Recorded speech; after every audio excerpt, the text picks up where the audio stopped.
Okay, so we have scheduled 2 Tehilim left, tonight and Thursday. So this is going to be, this is a medium length perek.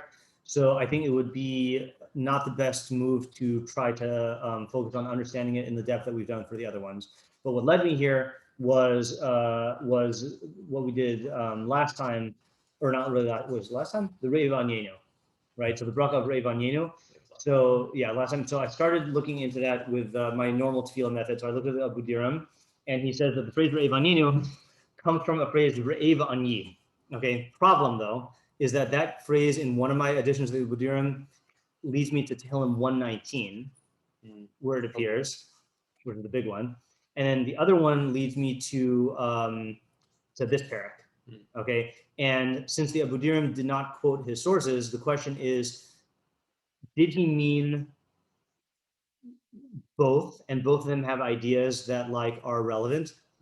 Did he mean a specific one of them, and one of them is relevant and the other one's not relevant?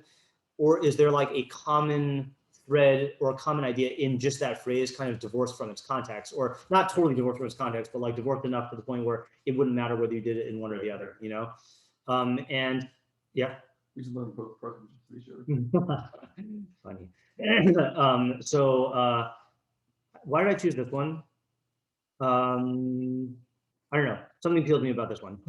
So, I know, because I tried the other one in the summer, and I wanted to just like start off on a new foot. So, our goal is gonna be like this.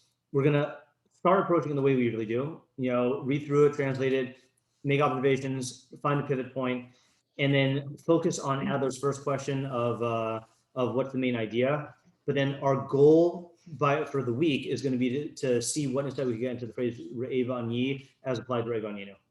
Okay. Now, this time I did not do what I usually do. Usually I go through the English translation and I modify it according to my understanding. But since I just started learning this over Shabbos, I didn't really have a chance to do that. So this is the ArtScroll translation. We'll read it. Let's do this. Okay, let's read it once through in English completely, then go through each pasuk and then check out the translation. Or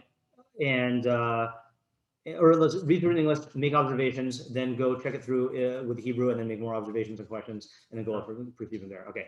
So, Tehillim 25 by David. To you, Hashem, I lift up my soul.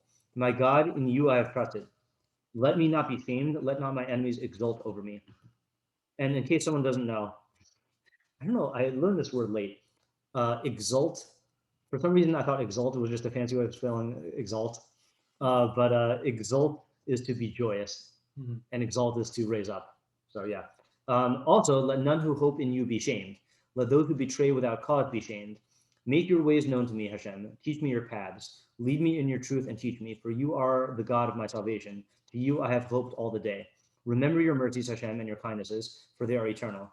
Remember not the sins of my youth and my rebellions. May you remember for me the deeds worthy of your kindness because of your goodness, Hashem. Good and upright is Hashem, therefore he guides sinners on the way. He leads the humble with justice and teaches his way to the humble. All the ways of Hashem are kindness and truth to those who guard his covenant and testimonies. For your name's sake, Hashem, pardon my guilt, for it is great. Whosoever is the man who fears Hashem, he will teach him the way that he should choose. His soul will repose in goodness, and his offspring will inherit the land. The secret of Hashem is to those who fear him, and his covenant is covenant to inform them. My eyes are constantly toward Hashem, for he will remove my feet from the snare. Turn to me and show me favor, for I am alone and afflicted. The troubles of my heart have broadened. Release me from my distresses. Here's the phrase. See my afflictions, that's it, and my toil, and forgive all my sins. See my foes, that they have become many, and they hate me with violent animosity. Protect my soul and rescue me. Let me not be ashamed, for I take refuge in you. Perfect innocence and uprightness will guard me, for I hope to you. Redeem Israel, O God, from all its distresses. Yeah. Okay. Any first impressions or questions or observations before we delve into the particular translation? I just know that I noted that it said fish free without cause. Yeah. But we didn't really come. Uh-huh. I was noting that. Yeah. I definitely noticed several different sections in this thing, like pivot points. But I don't know if we were going to do that. Yeah. Definitely. There are sections. I think there are also clear themes. So I guess maybe why don't we start by stating some sectional theme observations here, and then that way when we read it through, then we can kind of refine that. So the first section up until pasuk 7, Yeah. I think, like ending with pasuk. The last pasuk in the section is pasuk 7. Okay, got it. Yeah. Is talking about is asking Hashem to like treat the person speaking is asking Hashem to like treat them well or like respond well to them or like do good things for Right. them, something like that. Yeah. Okay, good. And then it talks about qualities of Hashem. yes, right. So the first 1 through 7 is the mispalel, which I will say is David, beseeching Hashem. Then it starts talking about Hashem himself. Okay, and then where does that end? 11, I guess. 11. You mean yeah, okay, Yeah. right. So 8, 9, and 10 are about Hashem. Okay. Then what? What is there? What's the next section? Then like 15, I see is like talking. It's like a self-reflection type of thing. Would you say 15? Yeah, my eyes are constantly toward Hashem. Right. Wait, hold on a second. I just missed it. So 11. Are you saying like 11 through 15, or are you saying? No, I just noticed that that's a little bit of a shift. But Yeah. I don't know if it's. So that pasuk is still asking Hashem to do or saying. What do you think about 11, 12, and 13 and 14?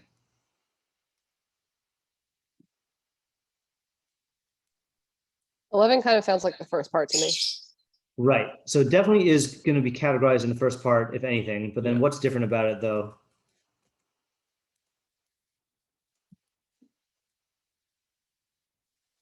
He's asking for pardon. I don't know if that was 11 through 14? No, just 11. 11. Yeah. Oh yeah, sorry. Hold on. Yeah, sorry. 11. I shouldn't have included 11 in there. 11 is definitely like the first part. Right. But 12, 13, and 14 to me is a different thing. Yeah. So it's about like a third party kind A of. third party, right? It's about another type of person, Oh. right? He's not speaking in the first person. He's talking about a person who fears Hashem, right? Oh, I see. Then he goes back in 15 and is asking Hashem for more stuff. That is 15, 16, 17, 18, 19, 20, and 21.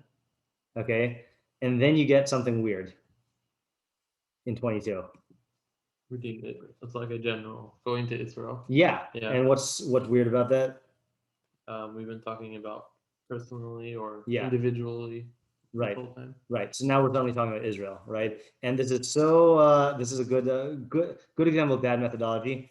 In Alter's commentary, then he says that 22 is stylistically different and subject different, and we haven't been talking about Israel, and it doesn't fit the poetic theme. Oh, by the way, here's another thing. Also, if you look at the Hebrew, can you spot the obvious structure of the entire thing? And you have to think obvious. It's gonna be it's alphabetical. It's alphabetical, right? Okay, good. Yeah. Except for the last one. Except for the last one, right? So Alter says it must be that the other one was tacked on by an editor.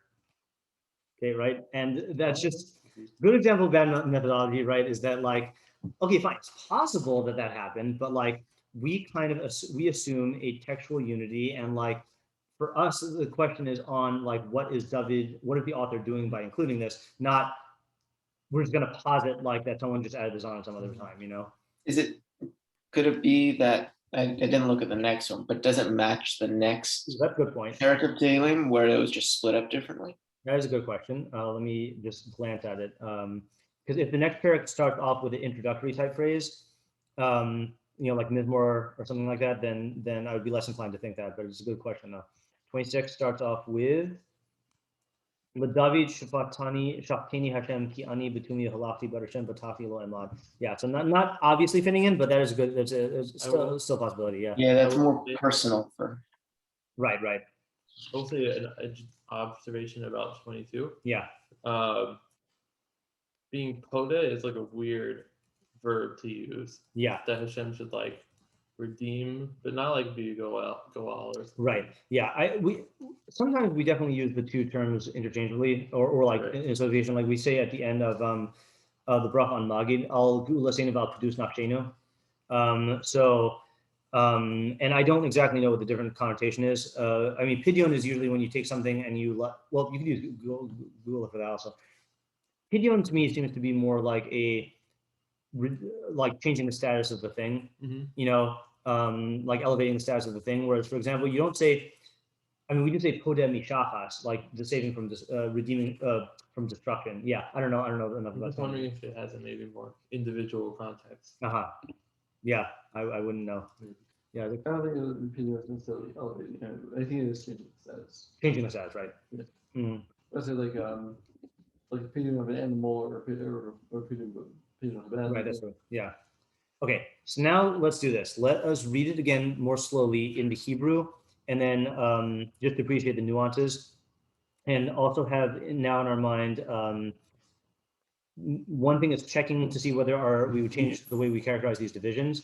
Number two is thinking about questions. Number three, just noticing nuances in the language that we couldn't get in English. And then number four, trying to pick up on what the main idea is. Okay. So David, Eilecha Hashem, David. Eilecha Hashem Nafshi Esa. So of David, or by David, you Hashem, I lift up my soul or I bear my soul, right? Because Esa could either mean I bear, like I carry, or I lift up. Okay. Anyone of those translations appeal to you more? Lift up. Lift up, why? It doesn't really make sense to say Eilecha. Oh, Eilecha, I see, right. I bear my soul to you, you're right, that makes sense, yeah. Okay, Elokai, B'cha b'tachti, yeah. I'm noticing that it's not actually fully alphabet. Yes, Radak makes a point that there are a couple letters that are omitted, and you can like fudge them. So he says, Beis you could also say is the B'cha b'tachti, you know? And then I think, Vav is gone, and is there one more? I don't know. Or is there one that's repeated? Maybe he mentioned something else. Yeah. And he says, who knows why? Oh, yeah, there's one that's repeated. Yud Tes and Yud Tes are both Reish. Right? Yeah. Yeah. Yeah. Must be an editor. Yeah. Okay. So Elokai, my God. B'cha b'tachti, in you I have trusted. Al evosha, do not let me be ashamed. Al ya'altu oivai, don't let my enemies rejoice over me. So what's just shot in that? We might as well just get shot as we go through. What's the connection between the first half and the second half there? Between being ashamed and letting your enemies. Or I guess the trusting, being ashamed, and the enemies are rejoicing over me. Right. It'd be like that. He's representing Hashem, and so if he is shamed or his enemies succeed, then it gives a bad message. Right, I think so also, right? In other words, he's trusting Hashem to protect him or to save him or whatever. And if Hashem doesn't do that, then that's going to cause him to be shamed, and the enemies are going to rejoice, and then that's going to reflect poorly on what someone who is trusting Hashem. Yeah. And then he says, Gam kol kolvecha lo yivoshu. Also, all those who trust you, don't let them be ashamed. Right? So he's extending this beyond himself to those who put their hope in you. I said trust, I meant hope. And then he says, Yivoshu habodim rekam. Let those who rebel against you or who betray you be shamed. I would say for their emptiness or with their emptiness. You know, our sources say let those who betray without cause be shamed. But in other words, like they should come away empty-handed is how I would take it. Right. You know, meaning you won't be ashamed because Hashem didn't do something; it'll be a shame on their own account. Yeah, right. Either because they thought that they could thwart Hashem, or because they are trusting in their gods and that's not really coming through. Something like that. Okay, fine. Now that seems like an abrupt shift, right? Because sounded a little desperate for the first three psukim, and then now sounds all David's scholarly learning type thing, all right? Make known to me your ways. Does that remind you of anything? That's definitely borrowing Moshe Rabbeinu's lashon of teach me, teach me your ways. Teach me your ways, okay? Hadricheni va'amitacha, guide me in your truth, v'lamdeni, and teach me, ki ata Elokei yishi, that you are the God of my salvation, oscha kivisi kol hayom, towards you or to you I have hoped all day, right? Yeah. Well, it is interesting because you mentioned the people who are kovecha. Yeah. Now he's saying that he's in that. He's keeping that thread of like hoping to it. Yeah. Oh, this is something to keep an eye on, by the way, is a lot of repeated words throughout the whole thing, right? So you've got a lot of bushas so far, and then the kovecha that you're pointing out, okay? So then he says, yeah. Okay.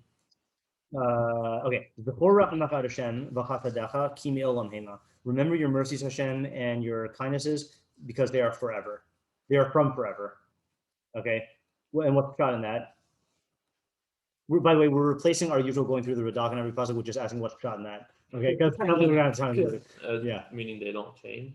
Yeah, they don't change, right? Is that God's mercies stem from His essence, whatever that means, and they don't change, right? That's like in line with like the Huda D'Shem Kitov Kilon Chastel that we did in that perek. Okay. Patos nu'urai ufsha'ai al tizkor. Do not recall the sins of my youth and my negligencies, my rebellions. Kechastacha zachor li ata laman tuvcha Hashem. In accordance with your kindness, recall for me. Zachor li ata. You should recall for me laman tuvcha Hashem, for the sake of your goodness, Hashem. This is interesting. Yeah. What do you find interesting about it? How can it's not really up to Hashem, it's up to David whether or not he did tshuva, whether Hashem will recall the sins. Okay, so that's definitely true, but we definitely say this a lot in davening, right? Yeah, It's so- like it's a chronos, right? Mhm. Here be a repeat shot. I don't know if this is still I current, think but I have it. yeah, on Zichronos. So my recollection of it is basically like when we ask God to recall our mitzvah, you know, our zchuyot and our avonos and stuff, is that a human being is a very complex creature with lots of parts, and not all of your actions reflect your essence. You know, like you have things that you do that really stem from your values, and things that you do that are like flukes, or things that you do that that you intend to do, and things that are like from a moment of passion. You know, and so it's all a big jumble. But then when you ask Hashem to recall your zechuyot and not your avonos, or recall it for mercy and not for mishpat, then you're by basically conceiving of yourself as this is my essence, and like, yeah, I sinned, then I don't want the din to be based on the parts that are not really me. Like the din is based on the person as a whole, but I am like, pledging myself to these values as the real me, and that seems to work in terms of din, even if you didn't do tshuva, like obviously tshuva is going to make your din better. Then the other possibility is, let's say he's done tshuva, but the point is that the avonos and pashayim, those chatayim and pashayim still have effects, or like they still might have like, deserve punishment in some way, like, or what that might be the same thing, so you might be asking Hashem to exercise chesed with that, and then the argument he makes is obviously the best argument he can make is Laman Tuvachad Hashem, for the sake of your good, which I think is like for the sake of your ratzon, in the world of doing good, Yeah. I also think that there's when to not look at the Chatot Neurai, if people are looking at David Hamelech also, then they don't see him as like this troublemaker. That's true. They see him as who he is now, like as a more perfect. That's a good point. Looking at it through that. Yeah, that's a good point. And by the way, I don't know if this is like a chazal but the Radak says that the Chatot Neurai is talking about the Bathsheba incident. So that was a very public thing, so like, which I'm sure like was a stain on his like career, in the sense of like in the public eye. And you can see he's really trying to distance himself from that, just from the fact that it says Chatos Neurai, like. Yeah, right. Okay. Quick catch up for both of you on the mission. We can't finish this by Thursday, so this is the source of one possibility for the source of Re'eva Anyeno. So we're gonna try to do our usual method up to the point of understanding the main idea, but our goal is gonna be to understand what insight we get into Re'eva Anyeno from this. And we've been through it in English already. Now we're going through it bit by bit in Hebrew, and we're replacing learning the Radak with just asking what's shot. Okay. Yeah. Okay. So test. Yadrich anavim b'mishpat v'yalamin anavim darko. Anyone recognize where in the Rambam that pasuk is from? I feel like we talked about this recently. I don't know who the we is though. Oh, did we? Yeah. No, we didn't. You're right. Sorry. Test. Tov yashar Hashem al kain yorachatayim badaraf yadrich anavim b'mishpat v'yalamin anavim darko. Does anyone recognize where these two psukim are in the Rambam? You got the wrong one. Oh, okay, I can get it on here. It sounds like a beginning of a thing. I Oh, don't know yeah? if it is. I've only seen this in the Rambam, and again, the way I orient myself to Torah B'Ksav is through the Rambam. So, like I Is it what this? no. What do you say? Is this so? No, never mind. Oh, what if you were right? And you didn't say what? Veda? It's not Gzela Veda. That's yeah. It's not high enough. This is from the Hilchos. Oopsies. Yeah, this is from Hilchos Tshuva Perek Vav. Is that what you're gonna say? Okay. That was a good. I don't know what that noise was supposed to be, but so this is one of my favorite Rambams in Hilchos Tshuva. Okay, this is and Hilchos Perek Vav is the one that no one ever learns, right? What's Perek Vav about? What are we doing here? What aspect of Bechira? The technical. Yeah, the technical things about Bechira, right? The things that seem to go against Bechira. So this is where the Rambam defines Habal Atayr Messiah Noso. Okay, right. So this is so I just want to read this because I think it's a shot. This is in Hilchos Tshuva Vav Daled. No. Vav Hey. Okay. Umahu Zeh Shamar David Tov Yashar Hashem Al Kain. So he's remember the framework of this is psukim that seem to go against Bechira. Okay, so Umahu Zeh Shamar David. Yeah. Now you remember. Yeah. Tov Yashar Hashem Al Kain Yorach Hatayim Badarach Yadrech Anavim B'Mishpav Yilam Anavim Darko. What is this that David said? Good and upright is Hashem. Therefore, he instructs sinners on the path. He guides the humble in justice, and he teaches the humble his way. So, first of all, how does that pose a problem for Bechira? Hashem gives them knowledge and direction. They don't choose it themselves. Right. It's not the strongest question in my opinion, which always bothers me, makes me feel like I'm missing something. Like, is it really a problem to say that God teaches and guides? Like that, like is a kushya against Bechira? Like God hardening Paro's heart, I understand that, or not allowing whatever sequence to do his thing, But okay, fine. But that seems to be the question. Even if it's not like a big question, as long as it's a good opening for an idea, that's. Are you accusing the Rambam of doing drugs? This is a pure on Torah B'Ksav. All right. So Rambam gives two interpretations, or two. I don't know if there are two interpretations, but there are two answers or two explanations of this. Zeh sheshalach lahem neviim. So first of all, this is the fact that he sent them neviim. Yeah. Thought. Yeah. Would you say that Torah is the dot of the halachic understanding of the Mikra?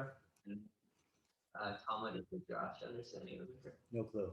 It's a good question though. I would love to have an answer. That would quell a lot of sleepless nights. Yeah. Yeah. Okay. So. Yes to the first half and no to the second. So this is the fact that he sent Nevi'im to them, Modim lahem darchei Hashem u'machzirnotam b'tshuva, who make known to them the ways of Hashem and return them in tshuva. Okay, now here's my favorite part. Furthermore, shenasim behem koach lilmod u'lahavin, that he instilled them with a faculty to learn and to understand. Shemida zo b'chol adam. This mode is in every person. Shekol zman shu nimshach v'darchei hachachma v'hatzedek. The entire time that person is drawn after the ways of wisdom and righteousness, he desires them and pursues them. This is what the Chachamim meant when they said, Balatayr Messianoso, that one who comes to be purified, they help him. Klomar, meaning to say, Yimsa Atmo Ne'ezar Ahadavar, meaning to say that he will find himself assisted in the matter. Right? So unlike, I'm not saying that this rules it out, or I'm not saying that this is even different. I think you ask the average person about the time or so what the average person is going to say it means? Special hashgacha, right? That they get assisted in like let's say they're trying to, I don't know, start a tzedakah organization, or they're trying to get into yeshiva or whatever, then they'll be helped, So there might be a special hashgacha, but that's going to go based on the principles of hashgacha. You could just say there's an arbitrary rule that if God sees you're trying really hard, then he's going to help you, but that's not how the Rambam is learning it, right? He's saying it's midas b'chol adam, and how's the Rambam basically saying that this works? That's people's nature. Yeah. That they're made in a way where they will they want to do these things. Exactly. The more and he says two things, chachma and tzedek. the more you pursue chachma and tzedek, the more you'll desire them and pursue them even more, and that momentum will help you. Meaning that there's a phenomenon of a natural positive momentum in the way that human beings were constructed by both pursuing chachma and tzedek. Yeah. I mean, isn't there also a momentum in the other way? Do you go in that direction? Yes, but I think that's not a chiddush. Uh-huh. Okay. Yeah, or the fact that this can overrule that. Right. You know, like this to carry you forward. Like, I think it's not a chiddush that ki yisur leif adam ra minurav, and like you're going to be always pulled back. You know, you're going to be pulled back in your instincts. Yeah, Okay. yeah, and that is the second half of the phrase, right? They do say habalatame. Yeah. Yeah, Messiah. So I think that, and then there's also a similar phrase of which is the one that covers both of them. Yeah. Okay, so that's where David Melech got it from. Hilchot Tshuva, perek vav. But that's my understanding of the pshat of those psukim here. I maybe we'll find something else when we do it. But yeah. Okay, so that's 8 and 9. 10, kol orchos Hashem chesed ve'emes, all the ways of Hashem are kindness and truth. Lenotre briso ve'edo sav. That's a weird pasuk. I didn't notice that. For the one, guys? Yeah. Just one thing with the prior idea with like the tshuva or chachma. Right. Actually, I heard Rebbe explain that the one of the key elements is the fact that it's so much of it is up to chance. Like the good chaver, a good Rebbe, the right generation. Like 99% of it is chance. Right. So that is why the organizer of chance, so to say, is God, and and that's the insight that one can get to realize whether they succeed or fail. They don't usually give themselves a pat on the back for trying hard. We look at the results and not the effort, but that's a mistake, obviously. Right. We have no control of the outcome. So so that's a true idea. Was Rebbe saying that that's what the Rambam meant? The Rebbe was explaining for like how you're mispalel for tshuva. Right? How is that an appropriate thing? Or the das even. I mean, directly, just those kinds of ideas. Right. Did you say Chonen das? Is that like referring to the tefillah tape? It was in I think Hashiva Shoftenu. I mean, he was talking about, but generally, he wasn't really parsing it at that point. It was just more, the concept of asking for tshuva. How are you being mispalel for tshuva? I mean, yeah, right. So it's similar. Depending on so many factors beyond your control, and you wouldn't be able to use your bechira if those factors weren't conducive. Yeah, correct. Yeah. Okay. This pasuk is not talking about the nature of. We're on which one now? Yud. Yeah. Those two pasukim according to the Rambam are talking about an aspect of how Hashem made people, that their natures bad things towards God. Yeah. But this pasuk is referring to those who guard, Hashem's covenant. Yeah. Laws. Right. So the thing I said woe about or weird, whatever I said, is kol orchos Hashem chesed ve'emes. Sounds like a general statement about Hashem's ways, but then it qualifies it lenotre briso ve'edosav. Isn't this part of Hashem's ways? Don't we say rav chesed ve'emes in general? Well, Hashem also has din. Right, like in the berachah. Yeah, right. Yeah. So it's just, it is limiting it to those who keep His covenant and His eidos, and that's also a weird thing. His covenant to me seems to be like either the bris with Abraham or like the bris of Torah. Eidos is like one specific category of mitzvos. Of what? What category? Of like there's chukim mishpatim and eidos. Maha is chukim mishpatim asher Hashem looking after. Eidos is usually the ones that testify to historical events like Shabbos and Pesach and Sukkot. Yeah. Could be the activities that you can do that are that express Hashem. That could be right. That would include more. That's true. Also, okay. I would accept that. Yeah. On what you're talking about. Yeah. On what you're talking about before, that his orchos are chesed ve'emes only to these people. Yeah. It does kind of make sense because Hashem also has aspects of din. Right. That's true. That apply. Yeah. Maybe they don't. Yeah. Apply. Although it is funny though, by the way, that chesed is.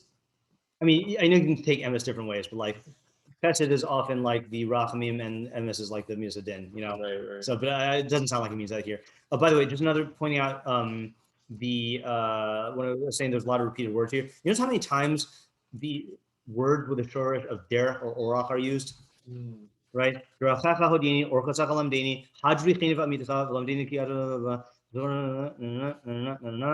Yorachim Badarech, Yadrech Anavim B'Mishpat, Yulam Davim Darko, Kol Orchos Hashem Chesed Mishpat. You know, lots of drachim here. You know, okay. 11. Laman Shimcha Hashem. Lots of motions. Yeah. Oh, I quoted the wrong Rambam that day. Really? Yes, there's a better one. Hmm. I'll have to. I meant to rectify that today, but I didn't. Laman Shimcha Hashem v'Salachta la'avuniki Ravu. So for the sake of your name, Hashem, pardon my avon, for it is great. And again, that's those who say the thing was about Bashava, then they say that about this also. Yeah. Is this phrase that we say from this pasuk, or is that phrase come in the Chumash also? Right. I mean, we say it a lot in like the Slichos, you know. Right. Yeah. I'm thinking about it. Yeah. Okay. Mizeh ha'ish yirei Hashem. Who is this guy who fears Hashem? Yorenu b'derech yivchar. Right. And that sounds like b'derech she'adam roteh molichin also, right? Instruct him in the path that he chooses, that he will choose. Now, if he's a Yarei Hashem, then he'll choose that path. Yeah. Right. Okay. So who is that guy? Nafsho b'tov talin. His soul will repose in goodness. V'zaro yirash aret, and his offspring will inherit the earth. No. Oh, so these sections here, just to point them out in the English that we've mapped out roughly, 1 through 7 is David asking Hashem for stuff. 8, 9, and 10 is talking about Hashem. 11 goes back to David, asking him for stuff. 12, 13, 14 are about this other guy. And then 15 until 21 is David again. And 22, Alter says, was just added. Yeah, of course he does, because it doesn't fit and it's not part of the acrostic. And there's an acrostic here. Yeah. It's not my acrostic. Yeah, and it's impossible that David would just choose to deviate from the poetic structure, because real poets always stick to an exact structure. I also like the person who added it obviously didn't think it was a problem. Yes, right, yeah. It's just, and therefore it shouldn't really matter. Like, you know, like yeah. It seems like maybe these 12, 13, and 14 that we're Yeah. saying referring to another guy. Yeah, It says like mi ze ha'ish, like maybe it's referring to any person who does this thing. Yeah. Has this quality. kind of reminds me of 3. When he extends his own hoping to God to gam kol kovach lo yivoshu, you know, people in this category. And we do know that that's how, I mean, certainly according to the Rambam, then that's how Hashem's hashgacha works, is that it's categorical. Right. You know, it's not What do you mean? that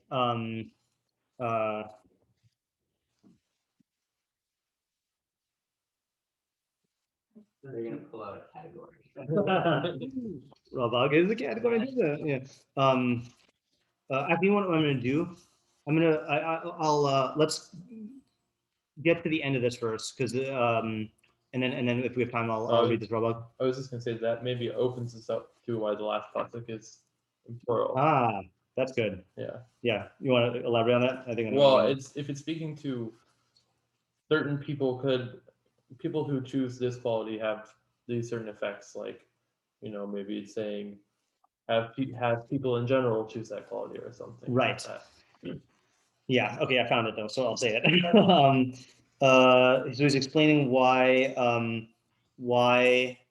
I think this was my second most important shiur that I gave this year, which was on Erev Yom Kippurim, which unfortunately a lot of people weren't able to attend. This is the shiur on the Midos HaKadosh Baruch Hu. So I intend on sharing again next year, because this is a big important shiur. But he's explaining why how Hashem can have Midos and not change. And so this is going to be a very Rabagian sentence. Brace yourself. Hashem yifal lo tidbak hashgachato hapratis bezeh ha'ish haramuz idabek bo mitzad shehu zeh ha'ish haramuz. Aval tidbak b'chol ish sheyihi b'madregato mehadvekus bo. God's hashgacha does not extend to this man qua this man, but he extends to this man as a person who's on this level. Yeah, that's the sentence. Yeah. So anyone who's on this level, God's hashgacha will extend to. There are laws of hashgacha, is essentially what we're saying. Yeah. Okay. Back to our text. Yud Daled, right? So Hashem li re'av uvriso lahodiam. The secret of Hashem is for those who fear Him. Wait, sorry, and where did you see that in this? With Isaiah pointed it out, right? Yeah, and now he's talking about this the category of the person who's Yar Hashem. Yeah, and I was thinking about that from a different angle. But I like the way the hook better for you is this could also be about Hashem. Meaning maybe this is going back to the theme being about Hashem and how Hashem conducts himself. You know, because it's about how Hashem relates to this person. Okay, so the secret of Hashem is to those who fear Him, and it's covenant to those who ubriso lahodiam, to make known to them. Yeah. What secret is it talking about?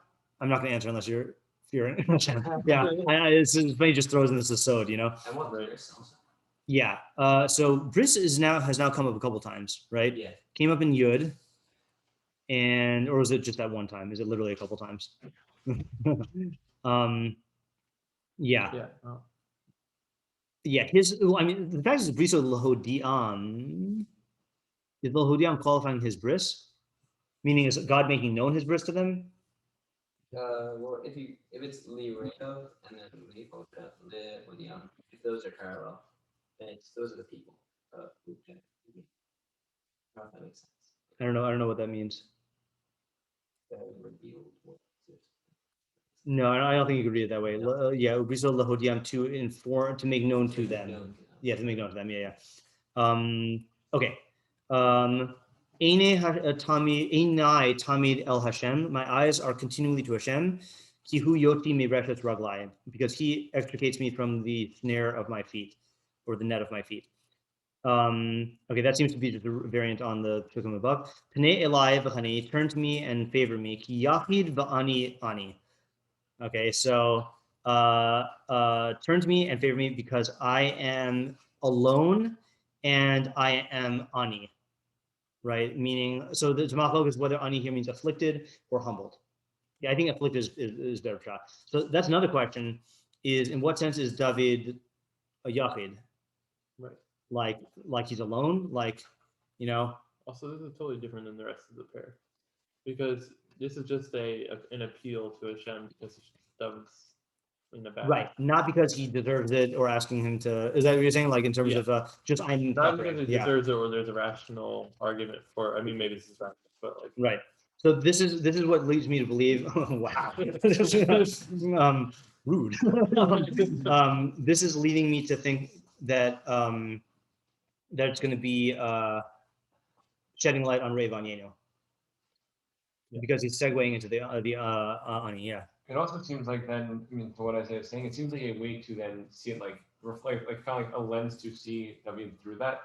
Like, look at me through this lens, and then even if you're going to be judging me and acting with me because of who I am, but to see it through that lens. That's a good point. Yeah, I'm also suffering. Yeah, and we do know that God cares about suffering people. Okay, Yud Zayin, like Aaron. Yeah, Saros Lavavi Hirchivu Mimitsukusai Hotzieni. Yeah. The suffering, I guess similar to your question. Yeah.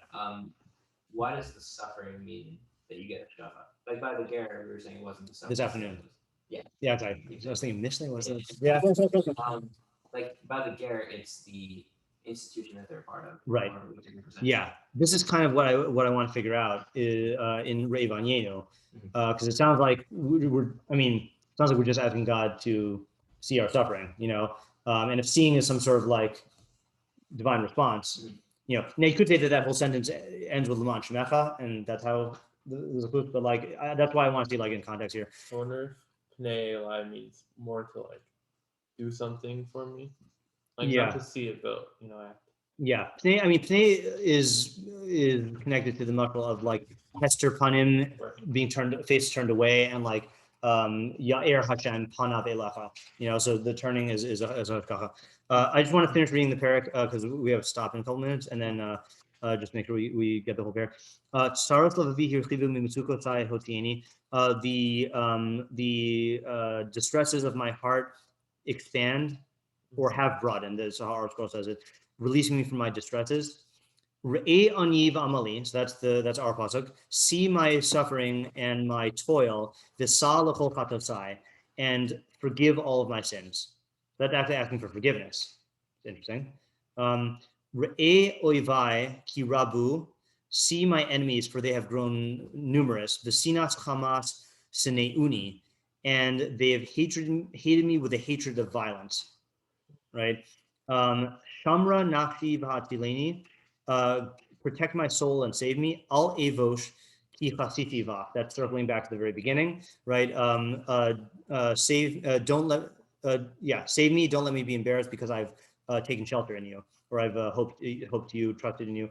Hum v'yosher, not to be confused with the tov v'yashar from before. Hum v'yosher yitzuruni ki kivisicha. Wholesomeness and uprightness, yitzruni, I have guarded, you have guarded for me, will guard me. That's weird. Because I've hoped to you. And then P'dei Elokim es Yisrael mikol tarotzav. Redeem God, redeem Israel, God, from all of its sorrows. Which is an argument for why this one might be the candidate for where the thing comes from in Revaninu. I forgot if I said that for the repetition thing. Revaninu comes from Tehilim, but we don't know which perek. It's either from this one or it's from Tehilim Kufiyot Tes, which I'll read to you just that phrase, just so you can see appreciate the problem here. This is wacky. So the promise of the Abudirim only quotes those two words, but he doesn't quote the entire phrase, so you can't tell what pasuk it comes from. So, oh my gosh, I gotta find this in the Kufiyot Tes. I'll just start. Re'evani v'chalatzeni ki toraska lo shakachti. Okay, see my affliction and release me, for your Torah I have not forgotten. Riva rivi uga aleni li'imraska chayeni. Take up my cause, right, and redeem me. For your words I have lived. So you would think that obviously it's this one because Re'evaninu v'riva rivenu, but guess what? He doesn't quote riva rivi for the source of riva rivenu in the berachah. Barampam. So now we're stuck with this phrase in Kufiyot Tes matches Tefillah more, but the Goel Yisrael theme seems to match more to 25, you know? Right. Yeah, so the question I was saying before is there are three possibilities, okay? Either he meant one and not the other, in which case we'll have to figure it out from our understanding of the tefillah, or it could be either. You know, I mean, like you could pivot back and forth depending on which one. I think I just use pivot because I'm telling you, based on like which one you need or which one you identify with in terms of the nature of your tzara or your request. And the third one is that there is a common idea of seeing affliction that plays itself out in both of them, but the context does not really matter. That's kind of what we have to figure out. Yeah.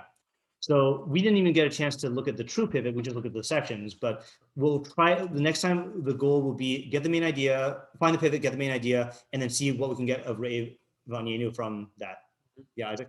I want to take a quick counterpoint to what Seth said about Ger. Mitzvah B'Shaltei was specifically about opposite Ger. There's many mitzvahs that are about Ger Yasim Dalmana, because the people who are in positions of suffering. Right, that's true. Yeah. Well, I mean the mitzvah, I meant more of that stuff that we were talking about. Right, but the Yasom is a good raya though for the fact that suffering, that God responds to the Yasom crying out. Right. So I guess the question is how does that? Right, yeah. And also in Bnei Israel crying out in the end of the second perek of the Shemos, it seems like there were several outcries, and like there's tefillah from the tzaddikim, but it sounds like God also responded to the just crying out because of the oppression. You know, like that's the thing also. Yeah. All right. Be continued, hopefully. There's a tour. Was that? So the vassal treaties start. People crying out to the Oh yeah? the Savior. Okay.